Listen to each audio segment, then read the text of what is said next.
Mark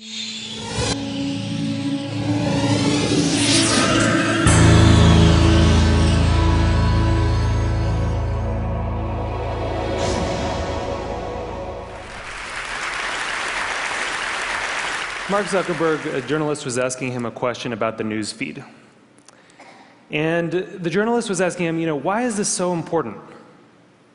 And Zuckerberg said, a squirrel dying in your front yard may be more relevant to your interests right now than people dying in Africa. And I want to talk about what a web based on that idea of relevance might look like.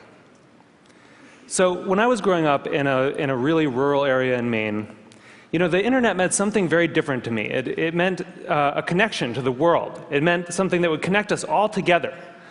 And I was sure that it was going to be great for democracy and for our society. But there's this kind of shift in how information is flowing online. And it's invisible. And if we don't pay attention to it, it could be a real problem. So I first noticed this in a place I spend a lot of time, my Facebook page. I'm progressive politically, big surprise, but I've always gone out of my way to meet conservatives. I like hearing what they're thinking about. I like seeing what they link to. I like learning a thing or two. And so I was kind of surprised when I noticed one day that the conservatives had disappeared from my Facebook feed. And what it turned out was going on was that Facebook was looking at which links I clicked on. And it was noticing that actually I was clicking more on my liberal friends' links than on my conservative friends' links. And without consulting me about it, it had edited them out. They disappeared. So Facebook isn't the only place that's doing this kind of invisible algorithmic editing of the web. Google's doing it too. If I search for something and you search for something, even right now at the very same time, we may get very different search results. Even if you're logged out, one engineer told me, there are 57 signals that Google looks at. Everything from what kind of computer you're on, to what kind of browser you're using, to where you're located, that it uses to personally tailor your query results. Think about it for a second. There is no standard Google anymore. And the funny thing about this is that it's hard to see. You can't see how different your search results are from anyone else's. But a couple of weeks ago, I asked a bunch of friends to Google Egypt and to send me screenshots of what they got. So here's my friend Scott's screenshot. And here's my friend Daniel's screenshot. When you put them side by side, you don't even have to read the links to see how different these two pages are. But when you do read the links, it's really quite remarkable. Daniel didn't get anything about the protests in Egypt at all in his first page of Google results. Scott's results were full of them. And this was the big story of the day at that time. That's how different these results are becoming. So it's not just Google and Facebook either. This is something that's sweeping the web. There are a whole host of companies that are doing this kind of personalization. Yahoo News, the biggest news site on the internet, is now personalized. Different people get different things. Huffington Post, Washington Post, New York Times, all flirting with personalization in various ways. And where this moves us very quickly toward a world in which the internet is showing us what it thinks we want to see, but not necessarily what we need to see.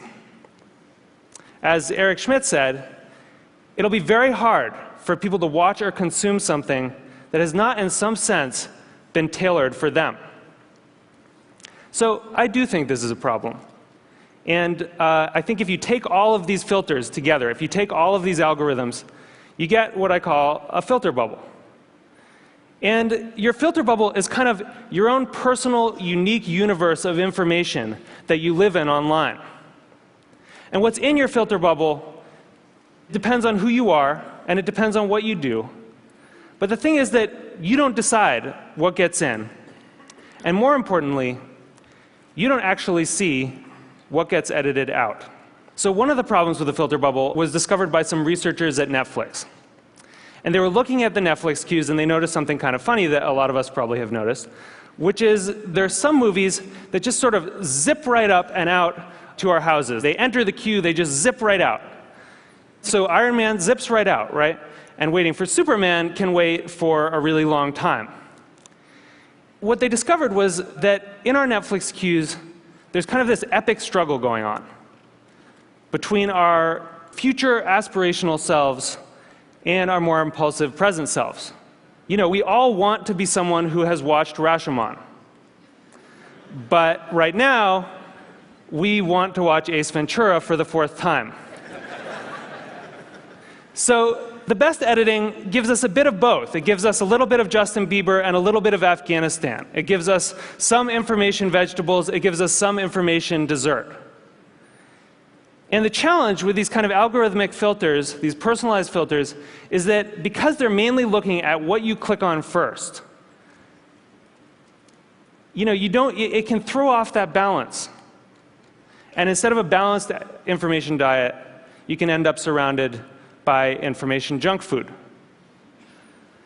So what this suggests is actually that we may have the story about the internet wrong. In a broadcast society, you know, this is how the founding mythology goes, right? In a broadcast society, there were these gatekeepers, the editors, and they controlled the flows of information. And along came the internet, and it swept them out of the way, and it allowed all of us to connect together, and it was awesome. But that's not actually what's happening right now.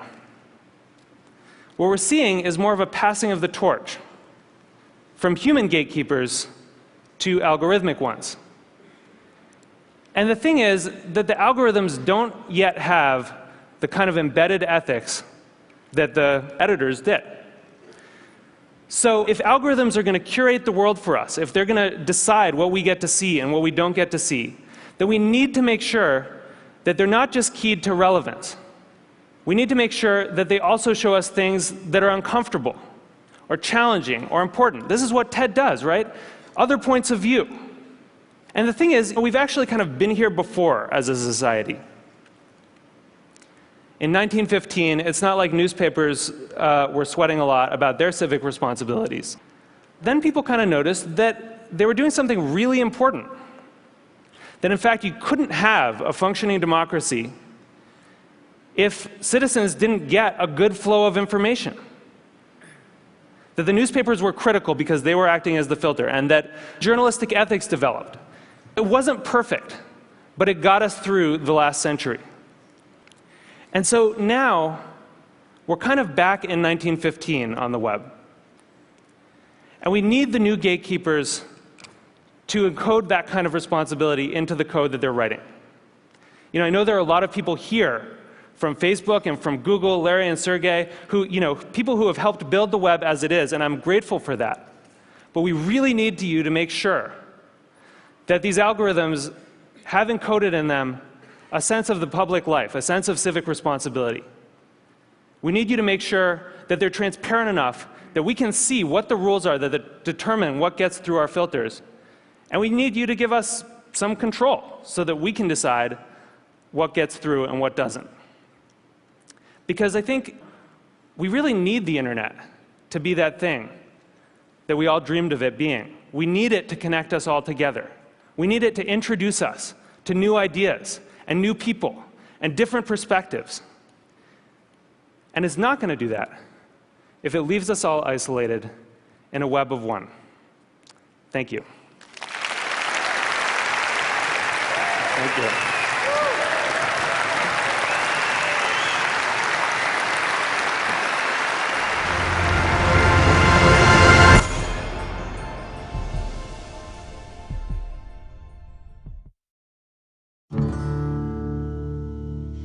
When I was 16, I found this motorcycle. It was a dilapidated piece of junk that wasn't going, but I realized how special it was. Restoration of this motorcycle has taught me to improvise with mechanical things. My name is Mark Lessek. I live in Hobart, Tasmania. I'm Director of Dynamic Welding and Engineering. It's a pretty cool place. We do machine shop work. We do aluminum welding. 7 years ago, I had an accident and lost the best part of my arm. I got a prosthetic on my own insurance.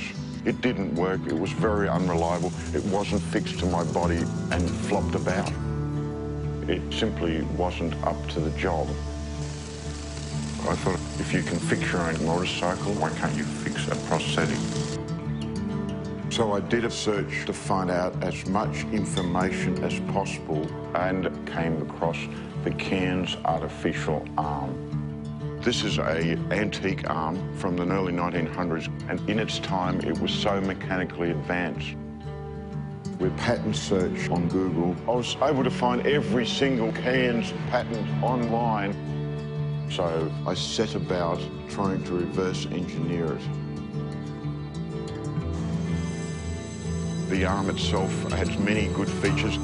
It's body powered, which means it won't break down. You can use it for heavy duty work, and you can also repair it yourself. And hold a beer. And hold a beer, exactly. Some of the new things I hope to add to this arm is an extra finger joint, and it will be gear driven. It will also be lighter with spacious materials such as magnesium and carbon fibre. That is so cool. Well, if you think how many people have lost limbs but can't afford the new electronic limbs, I mean, it is rewarding knowing that one day people will be able to wear something that Mark and I are working on. My hope for this artificial arm is to wear it and share it so amputees can live a normal life again. It doesn't matter if it's a bike or an arm or your life. If you can take it apart, if you can understand it, you can make it better.